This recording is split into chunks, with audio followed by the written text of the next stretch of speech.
100 கேவிங்கிறது ஒரு 120 கேவிக்கு அனுமதி கொடுத்தா சௌரியமா இருக்கும். அதனால ஈபிக்கு எந்த லாஸும் இல்லை, மாப்பிளைக்கு தெரியும். சாரி அது வாய் வந்துச்சு, பேசி வாய் வந்துச்சு, சாரி.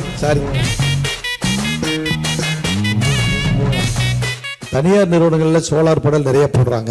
அதில் நம்ம இபி கெப்பாசிட்டி 100 கேவி இருந்தால் 100 கேவி மட்டும்தான் நம்ம அலோவ் பண்ணுறோம். வெயில் கம்மியாக இருக்கிற காலத்தில் அந்த கரண்ட் பத்துறது இல்லை. ஆனால் 100 கேவிங்கிறது ஒரு 120 கேவிக்கு அனுமதி கொடுத்தா சௌரியமாக இருக்கும். அதனால இபிக்கு எந்த லாஸும் இல்லை, மாப்பிளைக்கு தெரியும். சாரி அது வாய் வந்துச்சு, பேசி வாய் வந்துச்சு, சாரி. அதனால தெரியும் அவங்களுக்கு. அதனால அந்த 100ங்கிறது 110 120 கேவி கொடுத்தாலும் சௌரியமாக இருக்கும். அதனால அதுக்கு கொஞ்சம் அனுமதி கொடுக்கணும். அதே மாதிரி அந்த HT லைன்ல அந்த சோலார் ஒரே ஒரு நிமிஷம் அமைச்சர் பதில் சொல்லுங்க.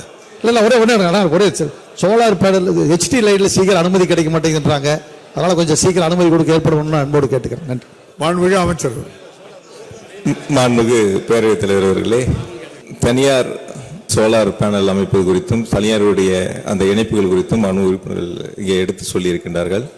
மிக விரைவாக அவர்களுக்கான அனுமதிகள் வழங்கப்பட்டு வருகின்றன. அதனுடைய தரம் உயர்வு குறித்து கூடுதலாக தேவை என்று எடுத்து சொல்லியிருக்கின்றார். துறையினுடைய அதிகாரிடத்திலே பேசி அதற்கு ஆவணம் செய்யப்படும் என்பதை மாண்புமிகு பேரவைத் தலைவர் மாண்புமிகு உறுப்பினர்களுக்கு தெரிவித்துக் கொள்கின்றேன். பாரம்பரியமான KTV true value groundnut oil.